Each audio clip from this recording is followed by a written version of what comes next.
Hello children, welcome to my channel Online Study Hub. Dear children, today we are going to start chapter 2nd, A Snake Charmer Story from 5th class EVS book Looking Round. यानी कि बच्चों हम इस video में snake और snake charmers के बारे में पढ़ने वाले हैं। स्नेक चार्मर यानी कि स्पेरे।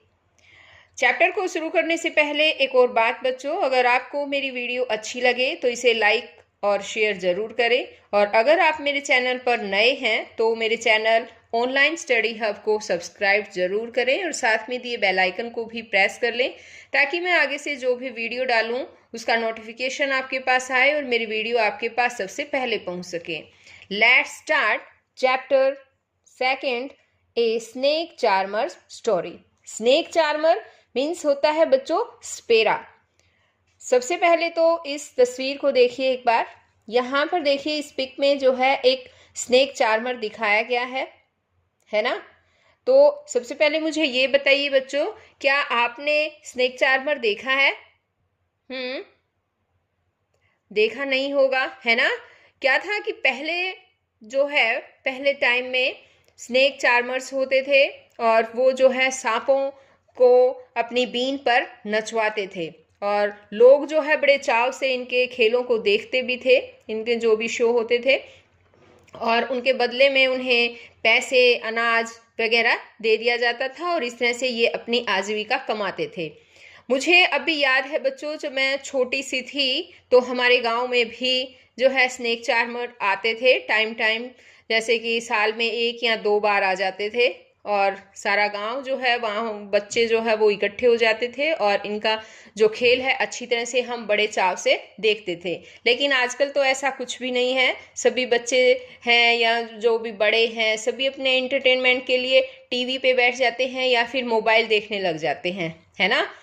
अब देखिए ये जो स्नेक चार्मर है ये इसका नाम है आर्यनाथ, और ये क्या कहता है? ये कहता है आई एम आर्यनाथ, मैं आर्यनाथ हूँ। I can do something special which I am sure none of you can do. मैं कुछ स्पेशल कर सकता हूँ, मुझे श्योर है कि वो सब काम आप नहीं कर सकते हैं। Do you know what? क्या आप जानते हैं कि वो कौन सा काम है जो मैं कर सकता हूँ और आप नहीं कर सकते? I can play the bean. मैं बीन बजा सकता हूँ। You must be surprised. तुम हैरान भी होंगे। Yes, हाँ, I can make snakes dance by playing the bean. मैं बीन बजाकर सांपों को डांस करवा सकता हूँ। I have learned this art from my family members. मैंने अपनी फैमिली मेंबर्स से इस आर्ट को सीखा है। We people are known as कालबेलियाज। हम लोग कालबेलियाज के रूप में जाने जाते हैं। My grandfather Roshan Nath ji was famous amongst our people. मेरे दादाजी रोशन नाथ जी हम लोगों में के बीच में प्रसिद्ध थे। He could easily catch many poisonous snakes. उन्होंने बहुत से पॉइजनस, खतरनाक, जो जहरीले स्नेक्स हैं उनको इजीली, आसानी से पकड़ा था, यानी कि वो पकड़ सकते थे। He tells me many stories about his past. उसने अपने पास्ट के बारे में मुझे बहुत सी कहानियाँ बताई थी। Come listen to his story in his own words. आओ उनकी कहानी हम उनके शब्दों में ही सुने। तो एक बार इनकी दादाजी की कहानी सुनने से पहले बच्चों हम एक बार यहाँ पर नजर डालिए। ये है नाग गम्फन। एक बार हम नाग गम्फन के बारे में सीखते हैं कि ये होता क्या है।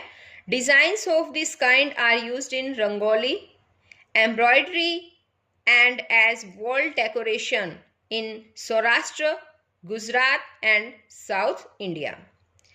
ये एक प्रकार का जो डिज़ाइन है ये रंगोली में यूज़ किया जाता है या फिर एम्ब्रॉयडरी में, और इसके साथ साथ जो वॉल डेकोरेशन है साउथ इंडिया में, गुजरात में या सौराष्ट्र में, वहाँ पर भी वॉल डेकोरेशन में भी जो है ये नाग कम्फन का जो है डिज़ाइन यूज़ किया जाता है। एक बार देखिए यहाँ पर ऊपर नज़र लगाइए। ये जो डिज़ाइन है बच्चों, यहाँ पर देखिए ये डिज़ाइन जो है नाग गम्फन है, यहाँ देखो ये रंगोली की तरह ही यूज किया जाता है, लेकिन यहाँ ऊपर देखोगे तो ये देखो नाग की तरह है ना। तो ये डिजाइन है, इसी को जो है नाग गम्फन बोला जाता है। और इसका यूज जो है वो वॉल डेकोरेशन के लिए, एम्ब्रॉयडरी यानी कि कपड़ों पर डिजाइन वगैरह बनाने में, और रंगोली में इसका काफी यूज किया जाता है। और वो भी इसका यूज जो है वो गुजरात और साउथ इंडिया के जो है रेजिन्स हैं उनमें ज्यादा किया जाता है। अब यहाँ पर देखिए, दादाजी रिमेंबर्स, दादाजी याद करते हैं। From the time of my grandfather and great grandfather we have always been स्पेराज स्नेक चार्मर्स। ये कहता है कि मेरे दादाजी या फिर ग्रैंड जो है ग्रेट ग्रैंड फादर्स के टाइम से ही हम हमेशा से ही स्पेरे रहे हैं। Snakes have been an important part of our life. सांप हमारे जिंदगी का इम्पॉर्टेंट हिस्सा रहा है। We use to move from village to village carrying our snakes in bamboo baskets. हम बैम्बू बास्केट्स में अपने सांप को गांव से दूसरे गांव यानी एक गांव से दूसरे गांव पर ले जाया करते थे। Whenever we stopped in a village, a crowd would gather around us. जब कभी भी हम एक गांव में रुकते थे तो एक भीड़ वहां हमारे चारों ओर इकट्ठी हो जाती थी। We would then take out our snakes from our baskets. हम वहां पर तब अपने स्नेक्स अपने बास्केट से बाहर निकालते थे। Even after the show, people would stay on. Show के बाद भी लोग वहीं पर इकट्ठे रहते थे, रुके रहते थे वहीं पर। They knew that in our tin box there were many types of medicines for them. वो जानते थे कि हमारे टिन बॉक्स में उनके लिए बहुत सी मेडिसिन्स थी। We made these medicines from plants collected from the forests. हम जंगलों से पौधों को इकट्ठे करके उन मेडिसिन्स को बनाते थे। I had learned all this from my grandfather. मैंने ये सब मेरे ग्रैंडफादर से ही सीखा था। I felt nice that I could help people with my medicines even if doctors and hospitals were far off. मुझे ये जो है बहुत अच्छा फील होता था कि जहाँ पर भी डॉक्टर्स और हॉस्पिटल्स दूर होते थे वहाँ पर लोग मेरी मेडिसिन्स जो हैं वो मेरी मेडिसिन्स उनकी हेल्प करती थी। In return, people would give us some money or food grains. Return में लोग जो हैं कुछ पैसा दे देते थे या फिर अनाज दे दिया करते थे। In this way we could manage our life. इस तरह से हम अपनी ज़िंदगी को मैनेज कर रहे थे यानी कि अपनी आजीविका कमा रहे थे। Sometimes I was called to places where someone had been bitten by a snake. कई बार मुझे ऐसे स्थानों पर भी बुला लिया जाता था जहाँ पर किसी सांप ने किसी आदमी को काट लिया होता था। From the marks of the bite, I tried to find out which snake had bitten the person. Bite के निशान से, जो काटा हुआ निशान था उस निशान से ही मैं ये फाइंड आउट करने की कोशिश करता था कि उस आदमी को किस सांप ने काटा था। I would then give a medicine for that. तब मैं उसके लिए उसी तरह की मेडिसिन देता था। यानी कि बच्चों, सांप कई तरह के होते हैं और उन सांपों की जो मेडिसिन्स होती है वो भी अलग अलग होती है कि किस सांप ने काटा तो उसकी अलग जैसे मेडिसिन्स हैं। तो उस हिसाब से वो जिस सांप ने काटा था उसी तरह की मेडिसिन जो है वो उनको दे देते थे। But I have not always been on time to help. लेकिन कई बार ये नहीं होता था कि हमेशा से उनकी हेल्प करने के लिए मैं समय पर पहुंच जाता था, क्योंकि उसके और भी कुछ काम होते थे। कई बार हो सकता हो किसी और दूसरे गांव में गया हुआ हो और इस तरह से वो टाइम पर ना भी पहुंचे। एज यू नो, जैसा कि आप जानते हैं, some snake bites can even cause death on the spot. आप जानते हैं कि कुछ स्नेक के काटने से आदमी जो है वो उसी स्थान पर ही, स्पॉट पर ही मर जाता है। But most of the snakes are not poisonous. लेकिन अधिकतर सांप जो है वो पॉइजनस नहीं होते हैं, वो जहरीले नहीं होते हैं। समटाइम्स, कई बार, when some farmers would come running for help shouting snake snake, I would catch that snake. कई बार जब कभी भी कुछ फार्मर्स दौड़ते हुए जो है वो हेल्प के लिए चिल्लाते हुए आते थे कि सांप सांप, तो मैं उन सांपों को जो है वो पकड़ लेता था। फार्मर्स यानी कि किसान, यानी कि बच्चों जैसे हम खेत हैं, खेतों में भी बहुत सारे सांप होते हैं, जैसे कि खेतों में चूहे होते हैं और उन चूहों को खाने के लिए सांप भी खेतों में आ जाते हैं। तो और किसान अगर उन सांपों को देख लेते थे तो वो ऐसे करते चिल्लाते थे कि यहाँ पर सांप है। तो फिर ये इसके दादाजी कहते कि मैं वहां पर जाता था और उस सांप को पकड़ लेता था। After all, catching snakes was something I had been doing since my childhood. आखिरकार जो सांपों को पकड़ने का काम है वो मैं अपने बचपन से ही कर रहा था। Oh those were the good days, अरे वो कितने अच्छे दिन थे। We could help a lot of people in many ways, हम कई तरीकों से जो है लोगों की हेल्प करते थे। वी ऑल्सो एंटरटेन दैम, हम उनको एंटरटेन भी करते थे। It was not like today, आज की तरह नहीं था।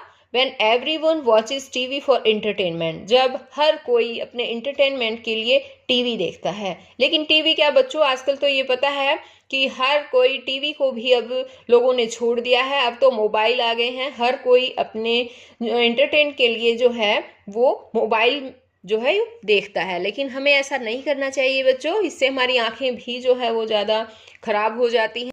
When I grew older, my father taught me how to remove their poisonous teeth, fangs. जब मैं बड़ा हुआ मेरे पिताजी ने मुझे सिखाया कि कैसे पॉइजनस टीथ, यानी कि इसको फैंक्स भी बोला जाता है। फैंक्स का मतलब होता है जहरीले दांत। सांप होते हैं उनके जहरीले दांत होते हैं। और ये कहता है कि जहरीले दांतों को कैसे निकाला जाता है कि मेरे पापा ने मुझे ये सब सिखाया था। He also taught me how to close the tube of poison in the snake's mouth. उन्होंने मुझे ये भी सिखाया था कि जो स्नेक के माउथ से, यानी सांप के मुंह से जो जहर की जो ट्यूब होती है उसको कैसे बंद किया जाता है। आगे देखिए, कुछ क्वेश्चंस दे रखे हैं बच्चों यहाँ पर। थिंक एंड टेल, सोचो और बताओ। तो ये जो है आपको खुद बताना है, मुझे सोचना है। मैं जो क्वेश्चन बताऊंगी आपको ये समझा देती हूँ और आपको उनके आंसर्स देने हैं। Have you ever seen anyone playing a been? Where, क्या आपने कभी किसी को बीन बजाते हुए देखा है? तो आपको इसका आंसर देना है यस और नो में। देखा है तो आपको लिखना है यस, और कहाँ देखा है तो वो जगह भी जो है आपको लिखनी है। और अगर आपने नहीं देखा है तो बच्चों आप नो भी लिख सकते हैं। Second question, have you ever seen a snake? क्या आपने कभी सांप को देखा है? और वेयर, कहाँ देखा है? तो आपको ये बताना है बच्चों। सांप को देखा है तो आपको यस लिखना है, अगर नहीं देखा है तो आप नो भी लिख सकते हैं। थर्ड क्वेश्चन है, were you scared by it? Why, क्या आप इससे कभी घबराए भी हो? एंड व्हाई, और क्यों घबराए हो? तो बच्चों घबराना तो जो है वो बनता ही है। अगर स्नेक को देखते हैं तो हमें स्कैर्ड तो होता ही है ना। तो हम इसके लिए तो सभी का आंसर एक ही होगा, यस होगा, है ना। और क्यों घबराते हो बताओ? क्योंकि इट माइट बी पॉइजनस, क्योंकि ये जो है पॉइजनस हो सकता है। तो हम यहाँ लिखेंगे it might be poisonous. Next question, do you think all snakes are poisonous? आप क्या समझते हैं कि सभी स्नेक्स पॉइजनस होते हैं? नो, सभी स्नेक्स जो हैं वो पॉइजनस नहीं होते हैं। In chapter 1 you read that snakes do not have ears which you can see. Chapter 1 में आपने पढ़ा था कि स्नेक्स के ईयर्स नहीं होते हैं, जैसा कि आप देख सकते हैं, यानी कि जिसे आप देख सके ऐसे इस तरह के ईयर्स नहीं होते हैं, हमें उनके ईयर्स दिखाई नहीं देते हैं। Can the snake hear the been और does it dance when the been moves? क्या स्नेक बीन को सुन सकता है या फिर बीन जो है मूव्स करती है जब तो वो उस पर डांस करता है? व्हाट डू यू थिंक, आपका क्या विचार है? तो ये कहता है क्या स्नेक जो है वो बीन को सुन सकता है या फिर वो जो बीन मूव्स होती है क्या जिस पे वो डांस करता है क्या उसको देख सकता है? तो ये पूछा गया है बच्चों, बताओ। व्हाट डू यू थिंक, आप क्या सोच सकते हैं? नहीं, इनके ईयर्स नहीं होते हैं तो वो जो है सुन भी नहीं सकते हैं। तो इसका आंसर जो होगा वो होगा नो। नो। तो फिर किससे जो है उनको पता चलता है कि बीन के ऊपर वो नाचने लगते हैं? बताओ फिर ऐसा क्या है? They move by it's vibration. जो वाइब्रेशन होती है वो उसी से जो है वो नाचने लगते हैं। तो यहां पर आ जाएगा they move by it's vibration. It's का मतलब है बच्चों यहाँ पर बीन की वाइब्रेशन, यानी कि बीन के बजने से जो वाइब्रेशन होती है उसी से वो पता कर लेते हैं और फिर वो डांस करने लग जाते हैं। तो इसका आगे का जो पार्ट है बच्चों वो हम नेक्स्ट वीडियो में समझेंगे। Okay children, that's all for today. Thanks for watching my video.